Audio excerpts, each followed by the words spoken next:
Herkese merhaba.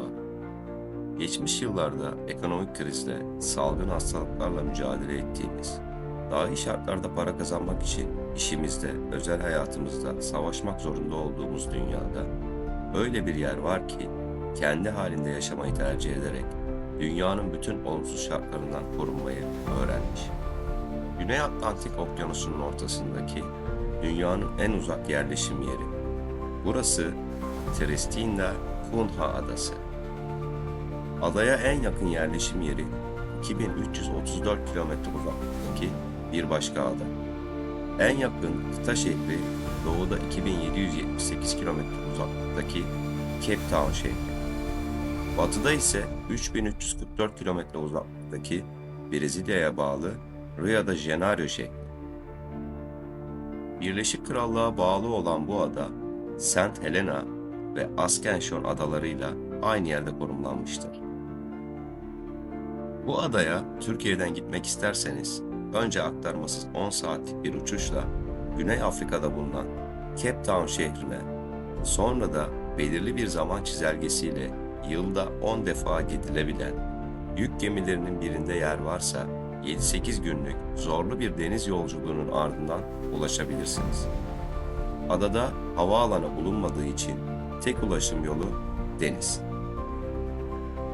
1506 yılında Portekizli bir amiral tarafından keşfedilmesiyle 3 kişinin yaşamaya başladığı adada 1886 yılında artan insan sayısıyla 97 kişi yaşamaya başladı.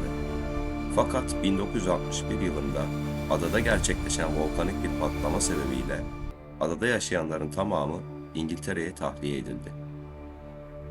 Aradan geçen 2 yılın ardından ada geliştirilmek üzere tekrar gündeme geldi. Öncelikle bir liman inşa edilmeye başlandı.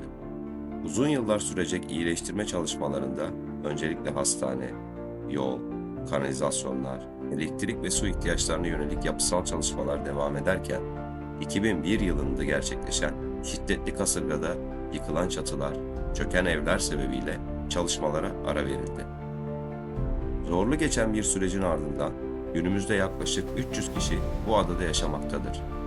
Resmi dili İngilizce olan halkın İngiltere bayrağına eklenen bir armayla temsili bir bayrakları da bulunuyor. Zamanında yerleşmiş olan atalarının soyunu burada devam ettiren ada halkının 7 soyu bulunuyor. Bu da adada 7 soyadına sahip ailenin olduğunu gösteriyor. Bunun dışında 2 farklı soyada sahip yaşayanın olduğu adada İngiltere'nin belirli sürelerde gönderdiği bir öğretmen ve bir doktor görev yapıyor. Yaklaşık 300 sığır, 500 koyun ve tavuklara sahip olan ada halkı hayvancılık yaparak doğal bir hayat sürüyor. Kendilerine kurdukları tarım arazilerinde başta patates olmak üzere temel birçok sebzeyi yetiştiriyorlar. Dört bir yanı denizlerle çevrili olan adada deniz mahsulleri hayatın en büyük armağanlarından biri olarak görülüyor. Adada sosyalleşme de ön planda. Bir kafe, toplantılar ve gösteriler için bir salon, postane ve herkesin bir araya gelerek içki içtikleri bir bar bulunuyor. Küçük ve modern bir hastane ile okul da mevcut. Spor ve kültür açısından da yeterli olabileceğini düşündükleri bir radyo istasyonu, bir adet dans salonu ve bir adet yüzme havuzu mevcut. Pansiyon veya otelin olmadığı bu adada ya çadırda kalmanız gerekiyor ya da evlerinin bir odalarını belli ücret karşılığında kiralayan bir ada sakini bulmalısınız. Küçük bir karakolun bulunduğu adada güvenliği kontrol altında tutmak için görevlendirilmiş az sayıda polis bulunuyor. Adadaki herkes birbirini tanıyor. Kalıcı olarak yaşamak isteyen hiç kimseyi kabul etmiyorlar. Adanın en eski sakini ise ömrünün tamamını burada geçirmeye devam eden Helen Green.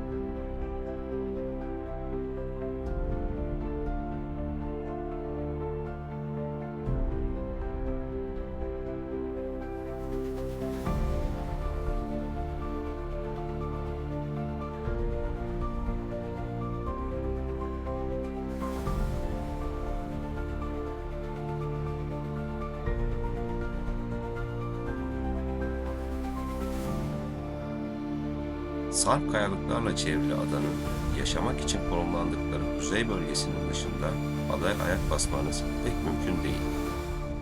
Adanın etrafını saran kuşlar ve denizin derinliklerindeki harikalar buradaki insanlara günümüzün en doğal yaşamını sunuyor.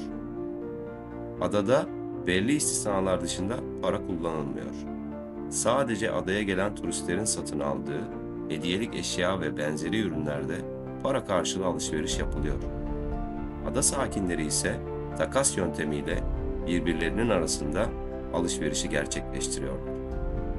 Dünya gündeminden oldukça uzak, ekonominin getirdiği zorluklar ya da hayatın getirdiği sağlık sorunlarından bile kendilerini izole ederek en zorlu şartlarda doğayla bütünleşmiş, tamamen doğal yaşamın merkezinde, belki de bir savaş ya da sağlıksal sorundan ötürü teknolojimizi ve rahatlığımızı kaybedip yaşamak zorunda kalacağımız şartlara şimdiden hazır olan bu ada, günümüzde belki de kimsenin adını bile duymadığı ama var olmaya ve yaşamaya devam ediyor. Gördüğünüz gibi Tristan da Cunha Adası hakkında sıra dışı sayılabilecek birçok konuyu sizler için araştırdık ve yorumladık. Kendine has özellikleriyle eşi benzeri olmayan dünyanın diğer coğrafyalar hakkında bilgi edinmek istiyorsanız, videolarımızı kaçırmamak için kanalımıza abone olmayı ve beğenmeyi lütfen unutmayın. Bir sonraki videoda görüşmek üzere. Hoşça kalın.